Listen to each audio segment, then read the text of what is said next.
I feel like the Lord is faithful and he gives us something to teach. And I hope that the way that we present it, I feel like it's one way when you hear it from another person, it's another when you hear it from somebody else. And I just believe that if we keep repeating the same thing, eventually you'll hear it and it'll transform your heart. And that's our hope and our prayer.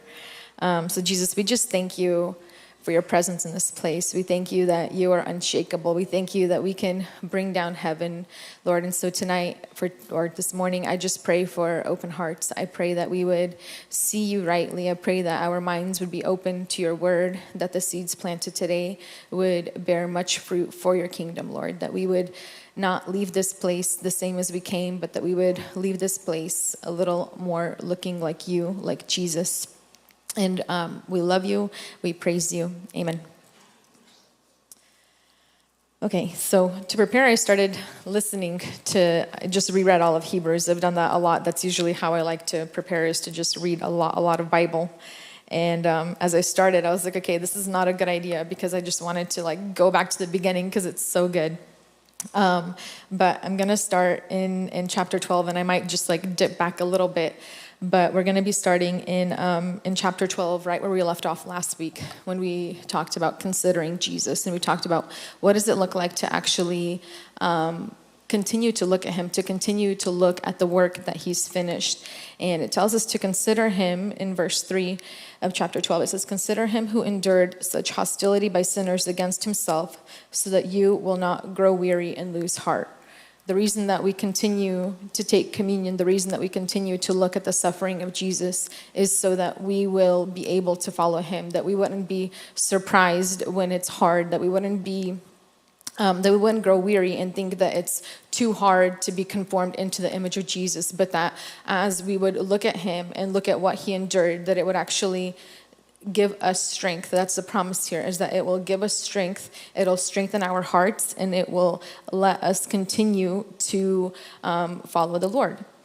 And then verse 4 says, you have not yet resisted to the point of shedding blood in your striving against sin. And you have forgotten the exhortation which addressed to you as sons. My son, do not regard lightly the discipline of the Lord, nor faint when you are reproved by him. For those whom the Lord loves, he disciplines, and he scourges every son whom he receives. It is for discipline that you endure. God deals with you as his sons. For what son is there whom his father does not discipline? But if you are without discipline, of which all have become partakers, then you are illegitimate children and not sons. So he's like, look at Jesus so you don't lose heart. And then he jumps in and he's like, when you receive discipline, it means that you're a child of God. And I feel like if I think back and if we were to sit here and if we're to complicate or to contemplate, like, when is the last time you feel like the Lord disciplined you in something? For me, I feel like it's almost daily, where he's asking me to lay something down, where he's asking me to die a little bit more to myself, where he's asking me to do something that, wouldn't be my first choice, but it's a discipline of the Lord. And it says that discipline is actually proof that we are his children. And so I want you to contemplate and think about when you can feel like the last time the Lord asked you to do something that it felt like it hurt your flesh, where it felt like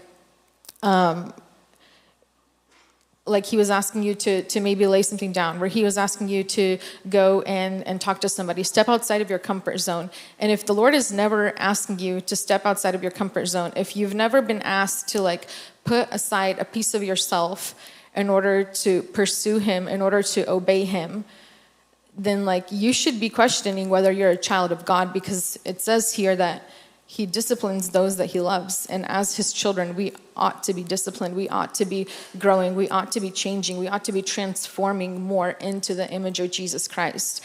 And so, I don't know. I like to read the Bible, and I like for it to cut me. I come in and I'm like, Lord, I know that I don't look like Jesus. I know that there's more for me to grow, and I'm always looking for more. I'm like, I know that you paid for something on the cross that I have not fully lived in yet. So I want to receive all of that. And then as I was studying this and kind of hearing about like we're his children and he disciplines us, in the Bible study that I'm doing with some girls from here, the BBC Bible Book Club. Come here, woo woo. There's like 3 of you. Not so excited. Anyway, there's a few girls who we do a Bible book club with, and in there we're learning about the new covenant, and we're learning about righteousness and everything that Jesus paid for in the new covenant. And the teaching this week was talking about like the old covenant versus the new covenant, and kind of like how you relate differently to God in each covenant. And in the old covenant, that God related to Israel as he was like their husband. And Isaiah says like, I am your maker, your husband. And then he had the prophet Hosea marry a prostitute, and it was this prophetic image of like Israel and how they were his bride, and they kept committing adultery, and they kept going to other idols. And it was this picture of marriage, of Israel being like the bride of God himself.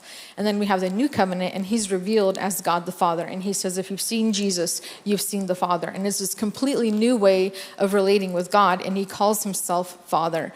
And guess what? Like, my kids, who I have, they can never not be my kids. Like, my husband, who I married, I chose, like, there could be a break in our relationship, and he could no longer be my husband, which, like, I pray to God never happens, because I like him, and I want him to stick around. But my kids, who came from me, like, there is nothing that my kids can do against me that would ever make them not my kids. And so then we come into this new covenant, and that's what he begins to call us. He calls the church his bride, but those who believe, we're the first. Jesus is the firstborn among many brethren, and then we're his children. And so I want you to like grasp this concept of like, I am a child of God. And like, as his son and daughter, like, there's nothing that I can do. Like, maybe I have rejected discipline in the past, but that doesn't mean that I can't move forward. Like, nothing my kids do, like, anytime. I don't know how many of you are parents in here. How many parents? Can I see a raise of hands? Like, is there anything that like your kids would do that you would ever be like, that's it, you're not mine anymore? Like, it's like, we can't imagine it. We wouldn't think of that. Like, if our child came back to us, we would always welcome them back. We would always forgive. We would always do what we can in order to be reunited with them, in order to cover them. And I believe that that's why the Lord begins to relate to us, and he calls us his children, so that we would see that we are his. And then in verse 10, it says, our parents disciplined us for a short time as seemed best to them, but he, God, disciplines us for our own good, so that we may share his holiness. Like, the discipline that he gives us is unto something. It's not just to punish us. It's not to just make us change for the sake of nothing. Like, he wants us to share in his holiness. Like it says in Romans, it says we fall short of the glory. All have sinned and fall short of the glory of God. But then guess what? He covers us, he clothes us in righteousness, and then we are able to partake in the glory of God. Like, he did all of this for a reason. He disciplines us for a reason.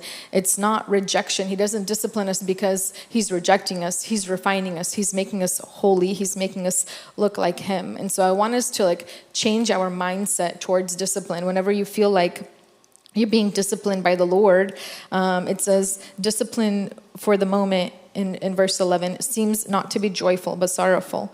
Yet those who have been trained by it, afterwards it yields the peaceful fruit of righteousness.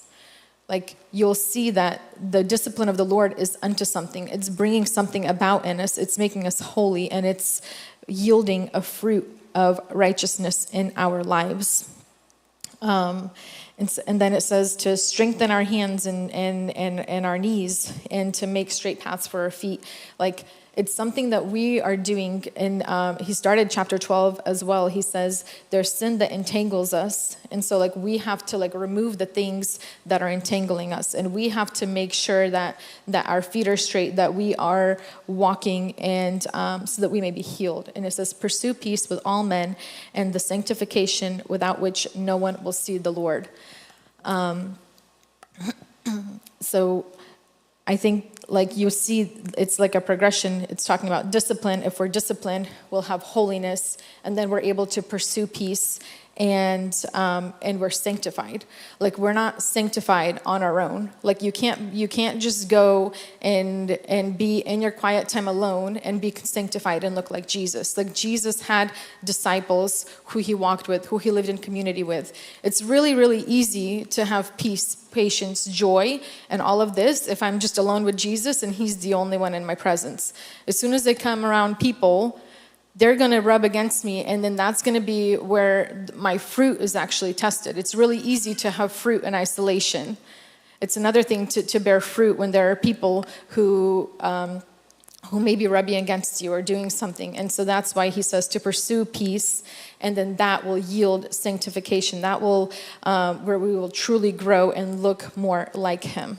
And then it says, without which no one will see the Lord. Like, why do we pursue peace? Why are we sanctified? Why do we pursue holiness? Like, all of this, it's so that we may see him rightly. In Matthew chapter 5, one of the Beatitudes says, the pure in heart will see God.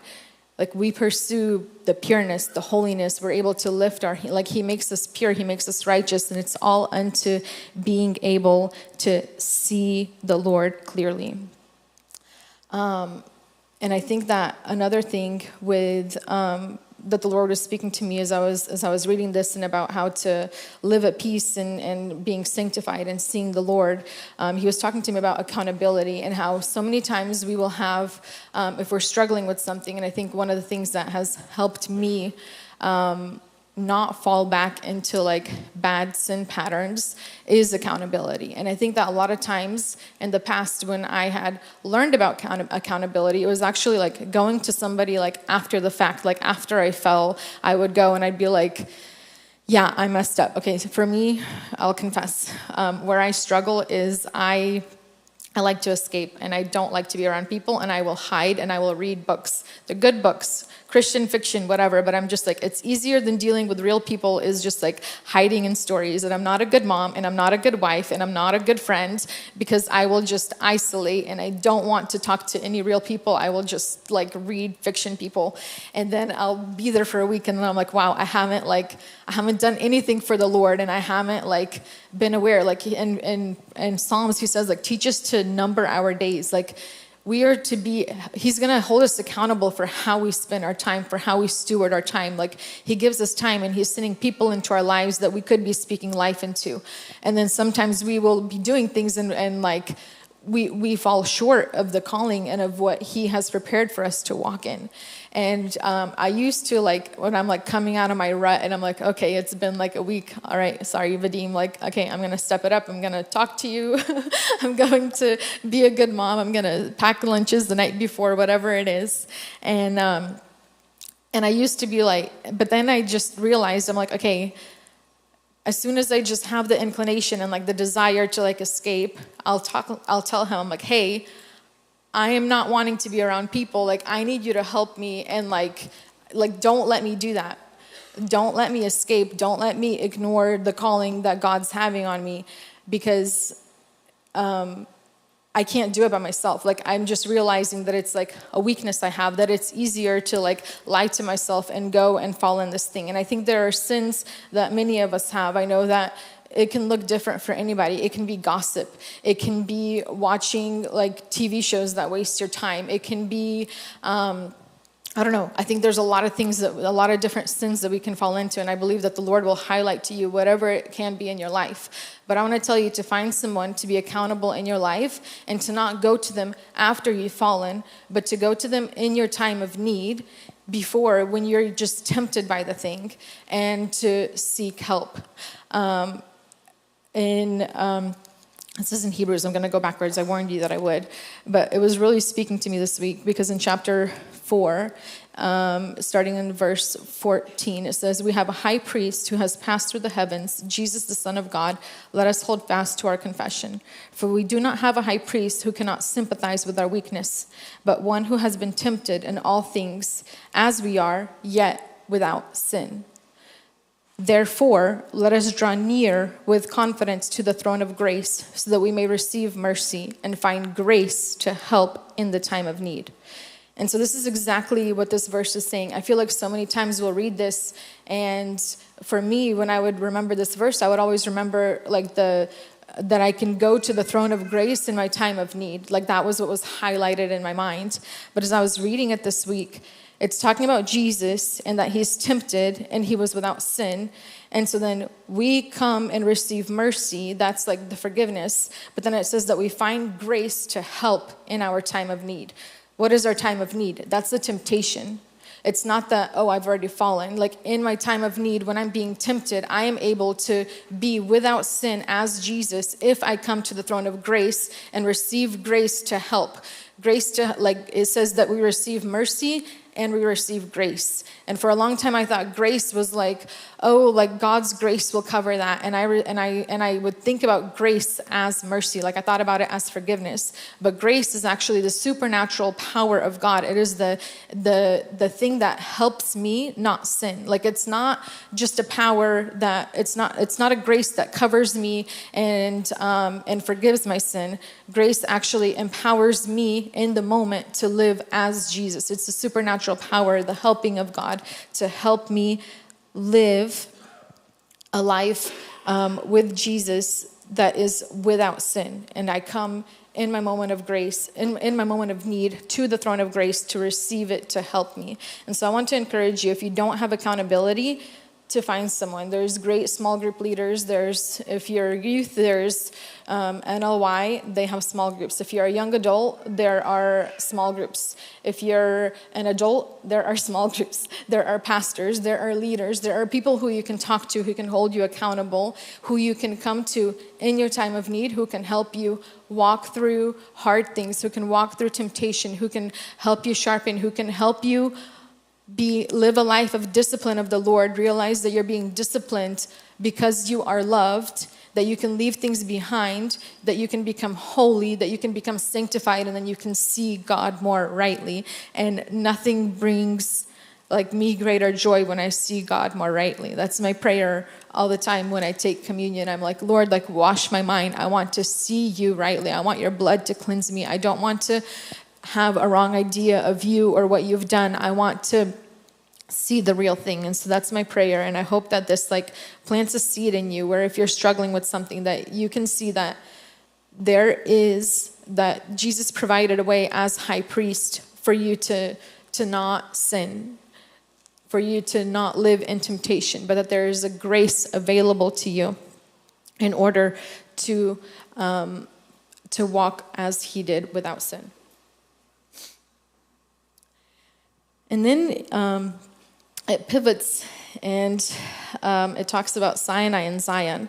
And the writer of Hebrews says, you've not come to a mountain that can be touched, and to a blazing fire, and to darkness and gloom and whirlwind, and to the blast of a trumpet and the sound of words, which the sound was that those who heard it begged for no further word to be spoken to them. And this is, of course, referring to the Israelites when Moses had led them out into the desert and God had come down on the Mount Sinai and his presence on the mountain just terrified them. And they were like, we don't want to go. We don't want to go any closer. If anyone touched it, whether it was man or animal, they would die.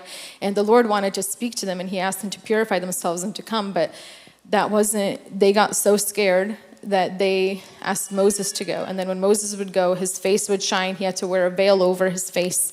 And then he would tell them what the Lord said. And like that, reading that, it's like that blows my mind. I'm like, Moses went and his face was like literally glowing that he had to cover it with a veil.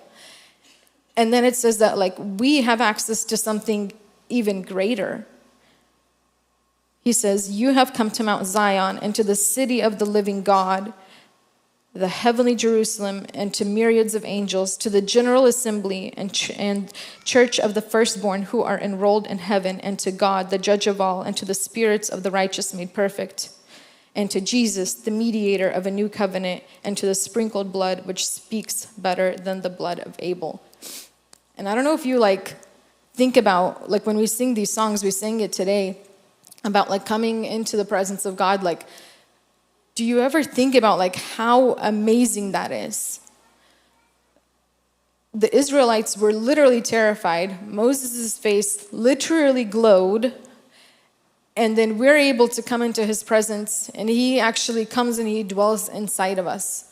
Like, this blows my mind about God, that he's here and that he is available to us in that way. And then guess what? We don't have to come with fear, even though we're in the presence of the living God, because we have Jesus, the mediator of a new covenant, which speaks better than the blood of Abel. The blood of Abel cried out for justice. It cried out for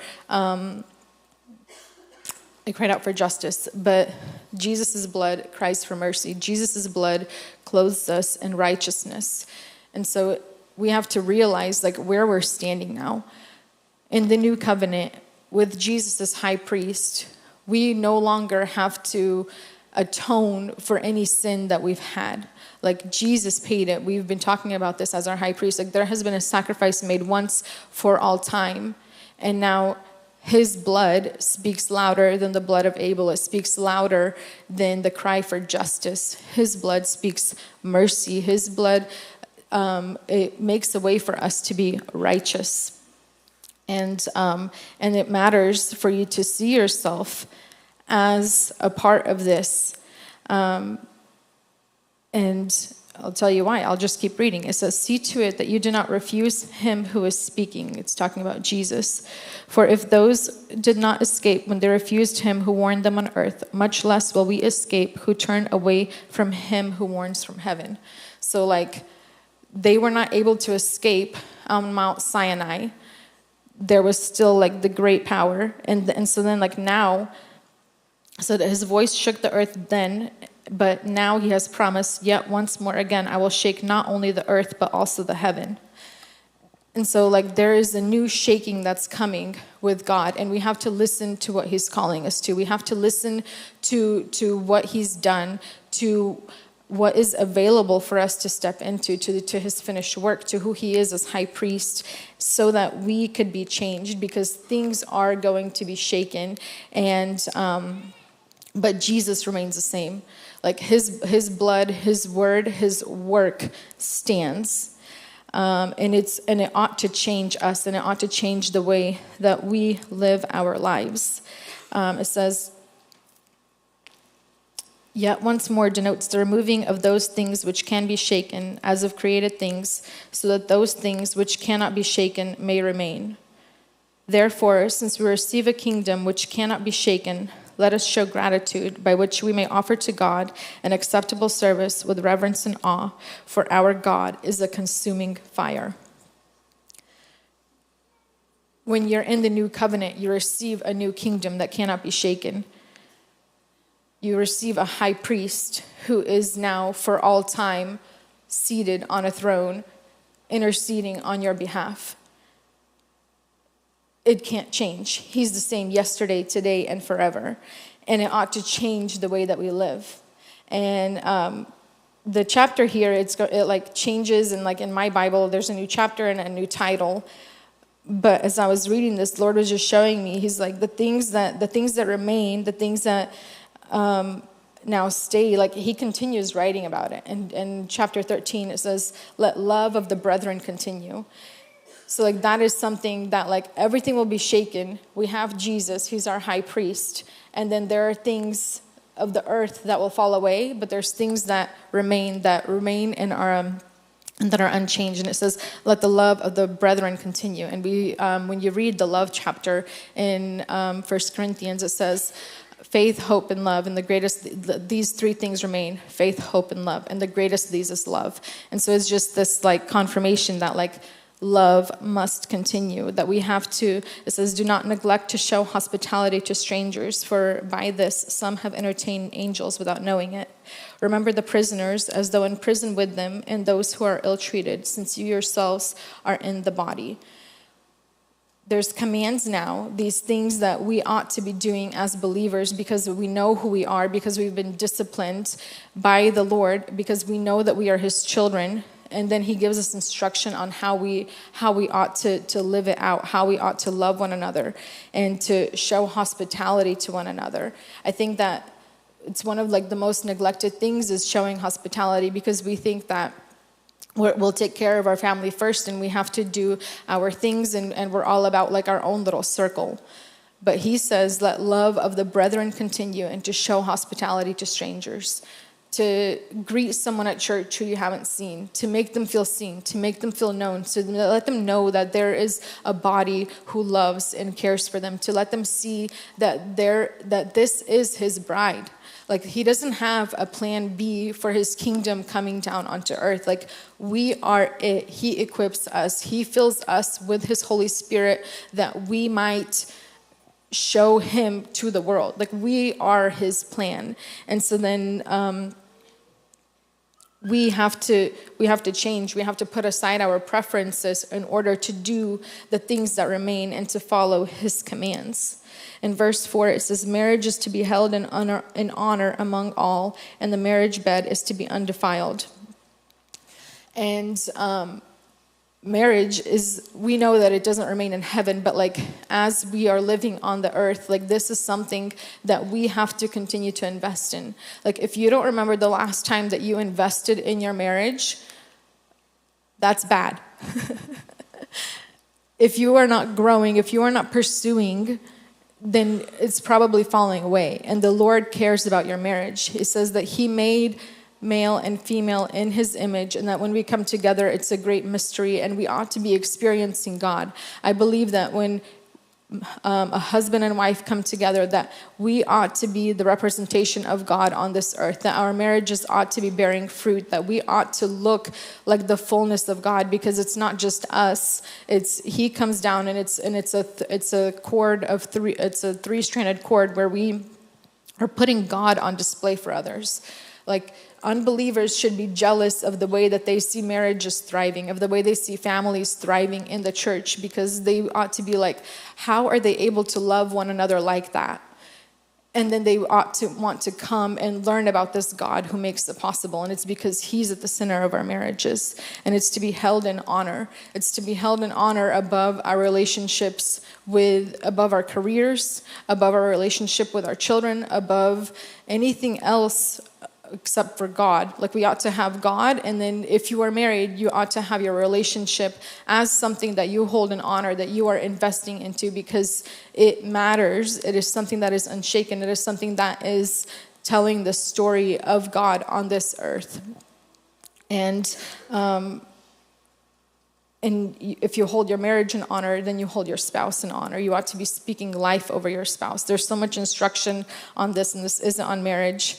Actually, we're going into 1 John after this, so we're going to talk a lot about loving one another well, and what it looks like to love. But I just wanted to take the time to just tell you and to plant a seed of, like, if you have not been investing in your marriage, like, start taking it to God and ask him, like, what do you have for me here? What way, like, how should I be seeing you? How should I be experiencing you? Is there something more to marriage? Because I think we can get to a point where we're just like comfortable and our marriage is good and there's nothing bad. But I want to tell you that we ought to be experiencing the glory of God in our marriages. And it says in verse 5, make sure that your character is free of the love of money, being content with what you have. For he himself said, I will never desert you, nor will I forsake you. And we can confidently say, the Lord is my helper. I will not be afraid. What will man do to me? And then in verse 8, it says, Jesus is the same yesterday, today, and forever. And so, like, when we talk about tithing, when we talk about giving, like, this is why. Because your money will not go with you into the unshakable kingdom. Like, your character has to be free of the love of money. And the easiest way to be free of the love of money is to give it away. I encourage you, if you haven't given it away, partner with somebody. We just spent this last weekend with a ministry who helps rehabilitate prisoners once they've come out. It helps people come out of sex trafficking and gives them a place to stay, gives them hope. And partnering with this, giving your money to things like this more than you can afford, does something to your heart to where, like, you care about it now. And your heart's tied there and you want to go and you want to participate. And I just want to encourage you to, like, if you feel like you're not doing any of the things that are on this list, where if you're not being hospitable or if you're not remembering prisoners, like, I want to tell you that, like, the Lord, if he highlights something, like, go to him in prayer and be like, what are you calling me to do here? And I want to tell you that there's ways to get connected into the things that are happening around us in the city. You don't have to go to another country to minister, to share the gospel. Like, you can do it here in our city. And the Lord really, really cares.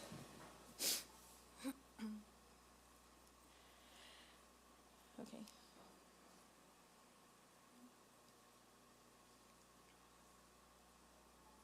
Sorry, this is why I like preaching with Vadim, because when I gather my thoughts, he talks.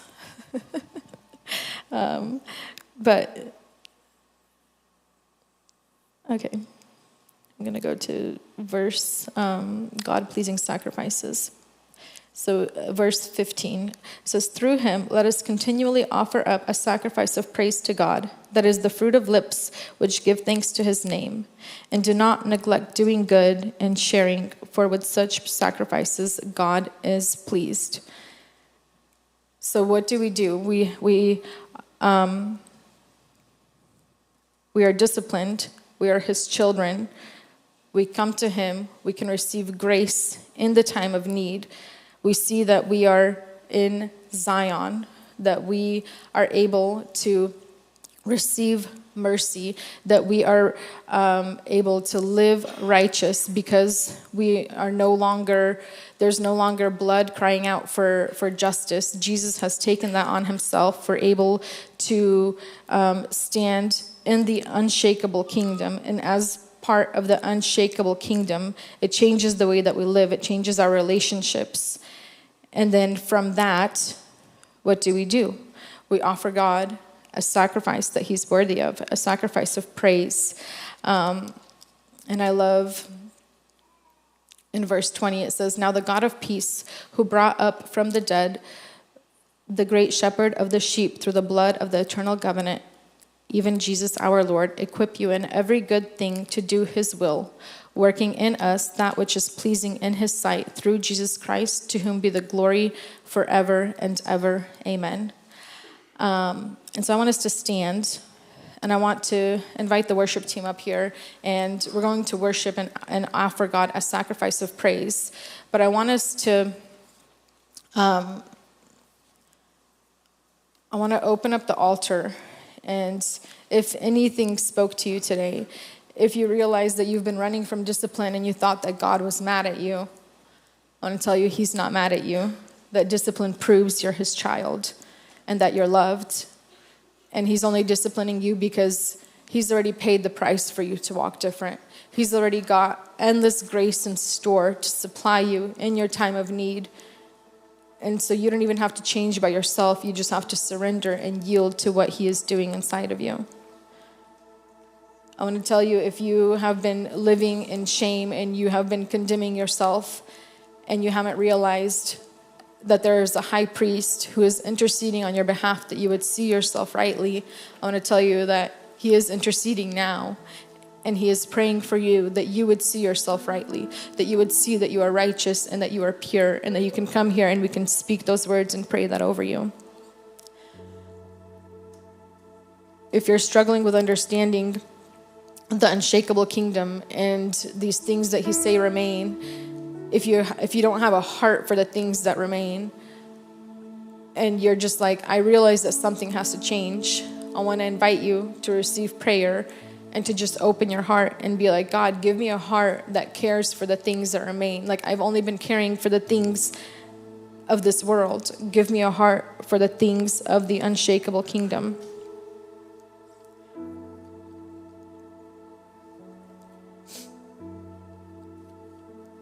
He gives us all the power, all the grace that we need in order to overcome and to live this life before him. And maybe you're already perfect. Guess what?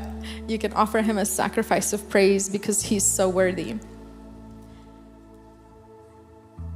And I want to tell you, I want to read this again and I want to pray this over us, but it says that Jesus equips us in every good thing to do his will. So we don't have to find it in ourselves. We don't have to find the strength. We don't have to find the ideas. We don't have to, you don't have to come up with it yourself. You just yield to what he is doing, and he will work that which is pleasing in his sight through Jesus to bring glory to God the Father. And so, Lord, we just thank you today. I thank you for your finished work as high priest. I thank you, well, that's not finished. I thank you that you are our high priest and you are interceding on our behalf. I thank you for the work that was finished on the cross. I thank you for your blood that speaks a better word. We thank you for your discipline. I thank you that you don't leave us as orphans, but that you adopt us, and that our spirit cries out, Abba, Father, and that there's nothing that we can do that will change our status as your children, Lord, but that your sacrifice offered once and for all cleanses us of all sin and makes us right. I thank you that you clothe us in your righteousness, Lord, and I pray that any seeds of correction that were planted today, Lord, I pray that they would bear fruit, that we would see that we are already equipped in you to do good works before you for your kingdom, your unshakable kingdom that doesn't change. Help us to live for the things that last. Give us a heart that desires to please you. Give us a heart that is sanctified, that we would seek peace and that we would love one another. I pray for strong marriages in this house, for marriages that would reflect your love to the world around us, that they would see the way that we love for one another, and that they would hunger for that they would see that there's a better way. Help us to see ourselves rightly, that we would approach you boldly. Thank you for the mercy and the grace that you give. Thank you for your goodness. Thank you for your righteousness. And Lord, we give you a sacrifice of praise. We praise you for all that you've done. Thank you that we don't have to work to be saved, that we don't have to work to bear fruit in your kingdom, but that all you ask is that we would yield to you, that we would say yes to you, that we would say yes to your spirit in us.